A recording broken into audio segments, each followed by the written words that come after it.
ಅನುಭವ ಮಂಟಪ ಬಸವಾದಿ ಶರಣರ ವೈಭವದ ರಥಯಾತ್ರೆ ಮುಖ್ಯಮಂತ್ರಿ ಸಿದ್ದರಾಮಯ್ಯ ಚಾಲನೆ. ಬೆಂಗಳೂರಿನ ವಿಧಾನಸೌಧದಲ್ಲಿ ಕನ್ನಡ ಮತ್ತು ಸಂಸ್ಕೃತಿ ಇಲಾಖೆ ವತಿಯಿಂದ ಆಯೋಜಿಸಲಾಗಿದ್ದ ಅನುಭವ ಮಂಟಪ ಬಸವಾದಿ ಶರಣರ ವೈಭವದ ರಥಯಾತ್ರೆಗೆ ಮುಖ್ಯಮಂತ್ರಿ ಸಿದ್ದರಾಮಯ್ಯ ಇಂದು ಚಾಲನೆ ನೀಡಿದರು. ಈ ಸಂದರ್ಭದಲ್ಲಿ ಕನ್ನಡ ಮತ್ತು ಸಂಸ್ಕೃತಿ ಖಾತೆ ಸಚಿವ ಶಿವರಾಜ್ ತಂಗಡಗಿ, ಕಾನೂನು ಸಚಿವ ಎಚ್.ಕೆ. ಪಾಟೀಲ್, ಇಂಧನ ಸಚಿವ ಕೆ.ಜೆ. ಜಾರ್ಜ್, ಸಾಹಿತಿ ನಾಡೋಜ ಹಂಪ ನಾಗರಾಜಯ್ಯ ಸೇರಿದಂತೆ ಮತ್ತಿತರರು ಉಪಸ್ಥಿತರಿದ್ದರು. ಬಳಿಕ ಮುಖ್ಯಮಂತ್ರಿ ಸಿದ್ದರಾಮಯ್ಯ ರಥಯಾತ್ರೆಯ ಇಡೀ ರಾಜ್ಯದಲ್ಲಿ ಸಂಚರಿಸಲಿದೆ. ಈ ಮೂಲಕ ವಚನ ಸಾಹಿತ್ಯದ ಪರಿಚಯ ಹಾಗೂ ಬಸವಣ್ಣನವರ ವಿಚಾರಧಾರೆಗಳನ್ನು ಪರಿಚಯಪಡಿಸಲಾಗುವುದು. ಬಸವಣ್ಣನವರನ್ನು ಸಾಂಸ್ಕೃತಿಕ ನಾಯಕ ಎಂದು ತಮ್ಮ ಸರ್ಕಾರ ಘೋಷಿಸಿದೆ ಎಂದು ತಿಳಿಸಿದರು. ಸಚಿವ ಶಿವರಾಜ್ ತಂಗಡಗಿ ಸಾಂಸ್ಕೃತಿಕ ನಾಯಕ ಬಸವಣ್ಣನವರ ವಿಚಾರಧಾರೆಗಳನ್ನು ಜನತೆಗೆ ಪರಿಚಯಿಸುವ ನಿಟ್ಟಿನಲ್ಲಿ ಅನುಭವ ಮಂಟಪ ಬಸವಾದಿ ಶರಣರ ವೈಭವ ರಥಯಾತ್ರೆಯನ್ನು ಕೈಗೊಳ್ಳಲಾಗಿದೆ. ಈ ಮೂಲಕ ಜನರಿಗೆ ವಚನ ಸಾಹಿತ್ಯದ ಮಹತ್ವ ಹಾಗೂ ವಚನಕಾರರ ಸಾಮಾಜಿಕ ಕ್ರಾಂತಿ ಕುರಿತು ಅರಿವು ಮೂಡಿಸಲಾಗುವುದೆಂದು ತಿಳಿಸಿದರು.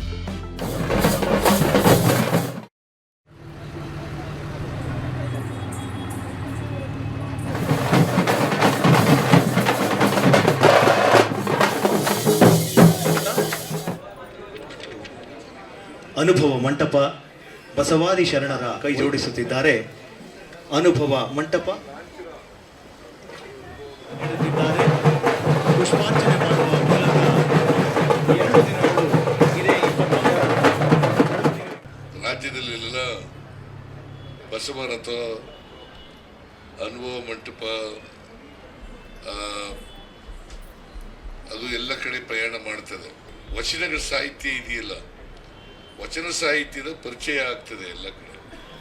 ಬಸವಣ್ಣವರ ವಿಚಾರಗಳು ಪರಿಚಯ ಆಗ್ತದೆ. ಬಸವಣ್ಣವರು ಅವ್ರಿಗೋಸ್ಕರ ಬದುಕಿರ್ಲಿಲ್ಲ, ಈ ಸಮಾಜಕ್ಕೋಸ್ಕರ ಬದುಕಿದ್ರು. ಸಮಾಜದ ಬದಲಾವಣೆಗೋಸ್ಕರ ಪ್ರಯತ್ನವನ್ನು ಮಾಡಿದ್ರು. ಅವರು ಬದುಕಿರೋವರೆಗೂ ಕೂಡ ಈ ಪ್ರಯತ್ನ ಮುಂದುವರಿಸಿದ್ರು. ಅಲ್ಲಿ ಪಾರ್ಟಿಸಿಪೇಟ್ ಮಾಡಲಿಕ್ಕೆ ಎಲ್ಲ ಧರ್ಮದವರು, ಎಲ್ಲ ಜಾತಿಯವರು, ಎಲ್ಲ ಜನ ಕೂಡ ಪಾರ್ಟಿಸಿಪೇಟ್ ಮಾಡಿ ಅವರ ಅಭಿಪ್ರಾಯವನ್ನು ಮುಕ್ತವಾಗಿ ವ್ಯಕ್ತ ಮಾಡ್ತಕ್ಕಂಥ ಅವಕಾಶ ಇದೆ.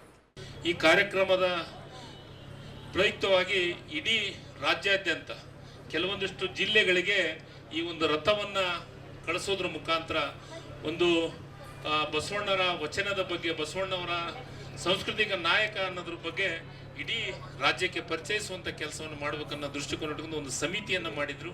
ಆ ಸಮಿತಿಯ ಏನು ಆಶೆಯನ್ನು ಹೇಳಿತು, ಆ ಸಮಿತಿ ಏನು ಸಲಹೆಯನ್ನು ಕೊಡ್ತು, ಆ ಸಮಿತಿಯ ಸಲಹೆಯ ಪ್ರಕಾರ ಇವತ್ತು ಇಡೀ ರಾಜ್ಯಾದ್ಯಂತ ಈ ರಥವನ್ನು ಕಳಿಸುವಂಥ ಕೆಲಸವನ್ನು ಮಾಡ್ತಾ ಇದ್ದೀವಿ.